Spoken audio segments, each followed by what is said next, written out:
Okay, do you guys agree that there's an education issue in the black community, yes or no? Yeah. Okay. Do you think that whenever you got beaten, just be honest. Black community. Wait, no, but you knew what you did wrong before you got beaten. Trust me. You don't get beaten for no reason. You don't get beaten for no reason. Come on. Hold on. No, you're saying it from like, your parents don't tell you what's like. Hold on. What parent beats their child without giving them One person at a time.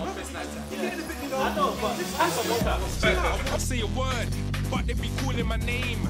From north to south, east to west, all over to the central. But it's essential that I stay grounded.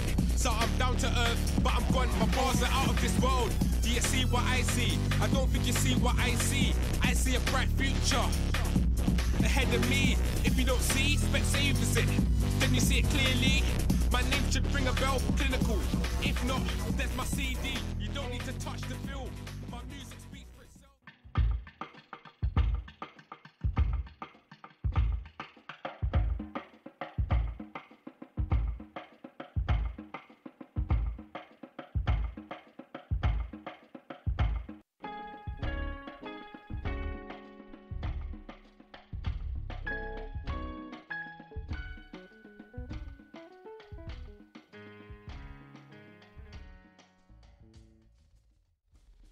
It's like a lot of us as black guys, we see progression as selling out. Yeah. Like, I believe that we get it.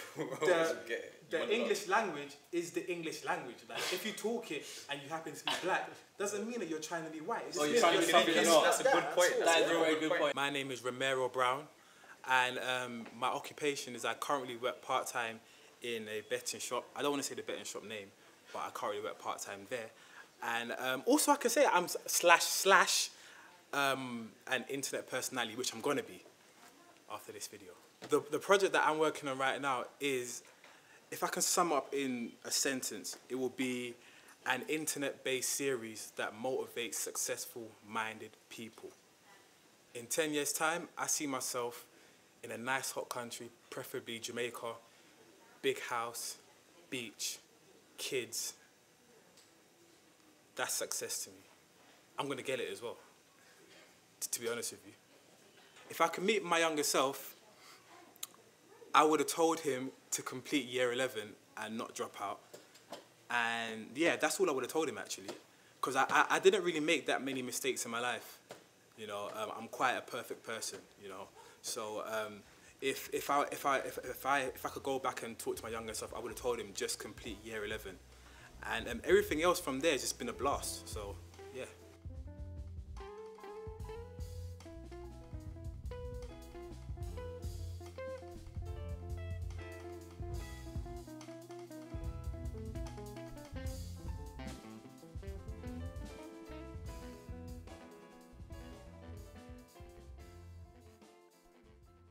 So with regards to the education, unemployment and this whole being someone that you're not, Yeah.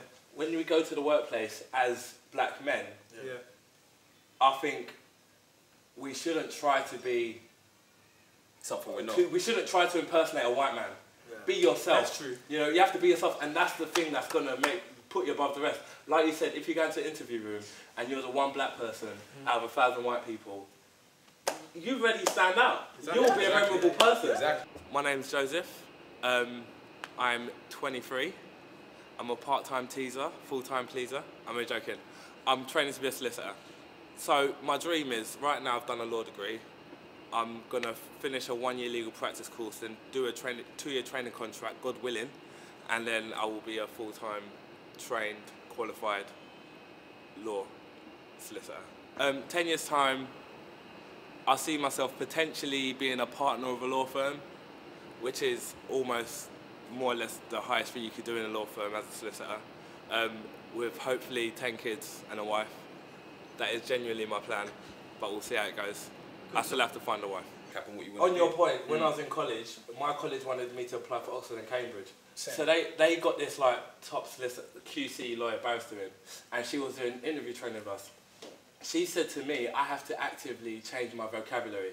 I was like, are you out? Like, yeah, I understand. Yeah. I was proper like, and I was coming across, she said I'm coming across as inarticulate.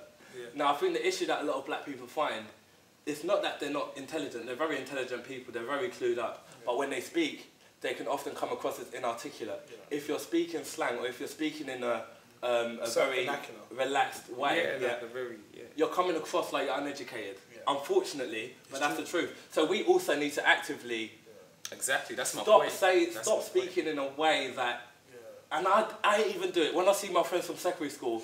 Like these thugs and stuff, I'm like, oh, well, go on, blood. Yeah, you're cool, go on. I'm like, go on. And I'm like, where'd that come from? I've been half the time, and I sit down and I'm analysing these conversations, and not one word is English. And I understand exactly what he said, and it's weird. But when you're in that environment all the time, you're just always talking about it. Now that's we've got a big issue with, and it's not just a black thing, it's a general thing with texting and this whole language, and people are getting, you see English essays, and it's all text language, and like, what's going on? English and that's essays. social media. Literally, like English essays, they got LOL and TXT, and people don't realise they're doing it. But if you're constantly doing that, you're gonna naturally come out. So I had to. That's not the only reason, but I did stop seeing my friends for like 9 months, and I completely changed my friends because I was on a different. I just wanted to be on a different. Yeah. So you know, just following on from that, I do kind of feel like, just in general, like I don't even want to say whites versus blacks, but I feel like a lot of young black men are just not. They're not willing to play the game. Like there's nothing wrong with playing the game. Like. Spice up your vocab, like dress a certain way. Wear suits. It's not going to kill you, you know what I'm saying? Because if you do it, you know what I'm saying, you will kind of get to a point where people will start looking at you differently. My name is Anthony Adetunji.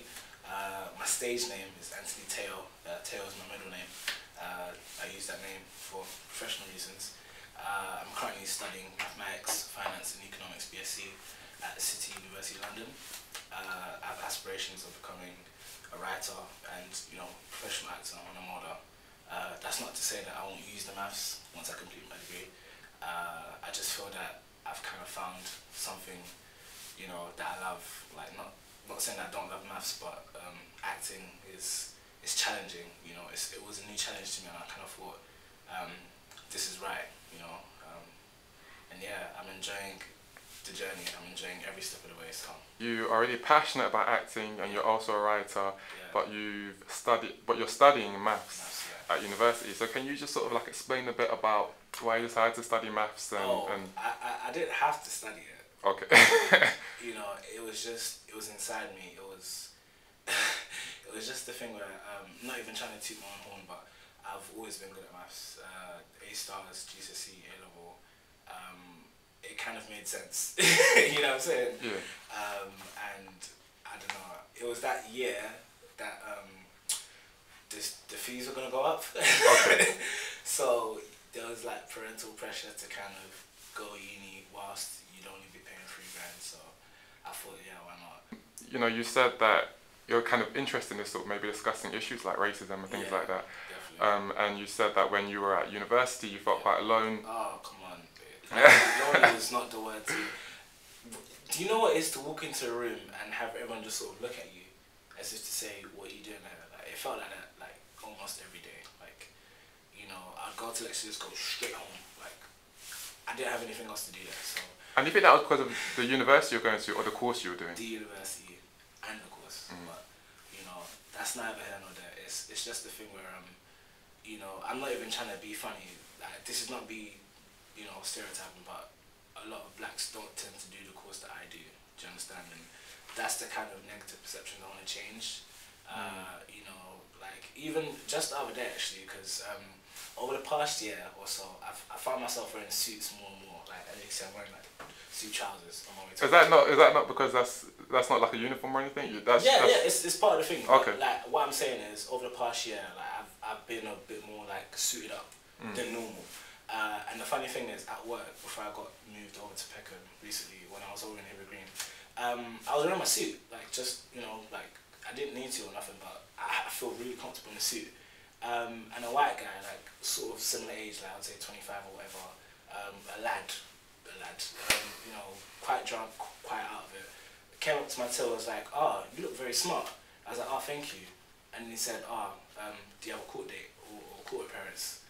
And my heart kind of, I wouldn't say it dropped, but it kind of made me think, like, it doesn't really matter at the end of the day. Like, you know, I'm dressed a certain way because I'm aspiring for a certain lifestyle, a certain, you know, a certain career, I guess. And you know, I know people are gonna, I wouldn't say hate, people are gonna sort of try and knock me down along the way, but I'm ready.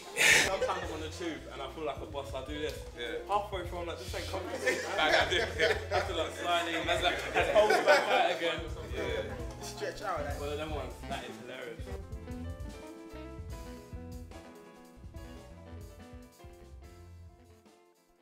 But it's like, not even sometimes so clear cut, like positivity, negativity. I feel people get caught up in that complex. Yes. Sometimes you just have to think that a journey includes ups and downs. Like you could be so sure that you want to go this way and have all the reasons back up in the world, but then just someone with a powerful opinion, a demeanor about talking about it can really influence you and make you go that way, and you'll never know what would have happened that way, but you might have tripped up where they told you don't do that thing. But that's what I'm saying, you've got to draw the line because that's where decision comes from. Like, I mean, if you're sure about where you're headed or what you're trying to do, that's great. If someone can tell you how to get there, I mean, I guess I'm open to suggestion in that, but it's certain things that as human beings, and I think this is what gives people self-value, that idea of self-value, and knowing that you believe in your ideas and knowing that that's supported by strong evidence that comes from your own background, life, and all experiences, that you need to make decisions, you need to make decisions that definitely make sense, obviously informed decisions, like you're saying, but it's like trying to sink in everything, like that's when you get caught up in like, trying to please the whole world. Alright, so my name is Kobe, aka Always Sharp. You know, you might learn a bit more about that later on, but basically, like, I'm a polymath. You know, I'm just trying to become great at everything I do. Right now, one of my key focuses is I'm trying to build up my social experience company. It's quite a selfish idea, but it's quite selfless at the same time, because I want to make sure that I'm coming correct in what I do. I want to make sure that I'm stay ambitious, stay driven, keep the right people around me. I'm trying to build a team of great minds, like people skilled artisans in what they do. Like, if you got a trait, or if you've got a skill or craft, I'm trying to, like, and you're really passionate about moving forward to be successful, I'm trying to bring a group of people together to just help inspire, you know, just help grow, help each other, learn more skills. Basically, we'll just be putting on social functions from the most casual things to, you know, grand, like, trips abroad or putting on performances, stuff like that, but anything social, really. So it's really just supposed to be like a meet-up sort of group, but we're kind of cranking it up a notch because everyone is going to be engrossed in it. Let's get one thing clear, like before you was in perfect shape, like, okay, you had like a clear-cut goal of how you're going to achieve it, like, you had a clear-cut... Kobe, the audience want to see your body. You've been talking about it all day. Just lift the top, just lift the top. Just once, just a little bit. You've been talking about it. Just a little bit. But what I'm trying to say is that you had like a clear-cut goal of how you wanted to go and get it. Like, you had like a clear-cut diet of how you wanted to go and get it. And like, what made it easy for you to go and get it was when you actually... The times that you fell off your diet, the times that you fell off your training, because you had that clear-cut goal, you knew what you had to go and do to get back on it. So it's the same concept. I know what you're saying. The it's dream more like you build a path and then you walk along it. About a year ago, maybe a year and a half, maybe even 2, I can't remember.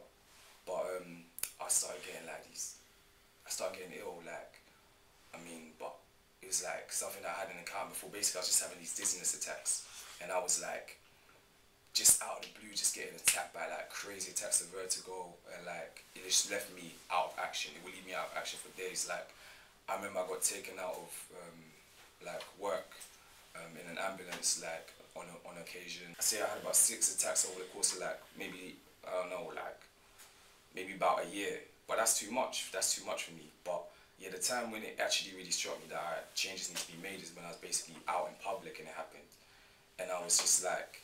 Yeah, I was out in public. Like, I was just catching up with a friend, you know, I hadn't seen for a while. And basically, it just struck me, obviously, like, the friend I was seeing as well, like, I hadn't seen him for a while, so it was sort of like, it really put a dampen on things. And I was just like, bro, this is really happening to me, for real. And obviously, it's one of those unfortunate things where, like, it could happen to anyone, like, you know what I mean? Like, when an illness strikes, like, it happens to people, you know, people get cancer every day, like, unfortunately, people get diagnosed with all kinds of things every day. You never see it coming, but it doesn't get real till it's happening to you.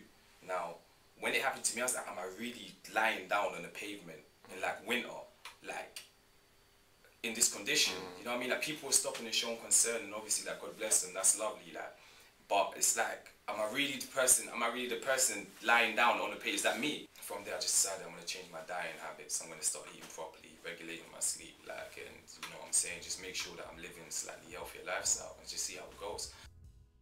But the way men are generally, we're very visual people. We love gauge fast things. cars. You know, we like that image. We go in gym because we're men. You know what I mean? Mm. So therefore, as women knowing that, I mean, don't get me wrong. My sisters, they dress up very nice, and I think women shouldn't necessarily see it as oh, don't talk to me like I'm saying you look hot. Like, what do you want to do?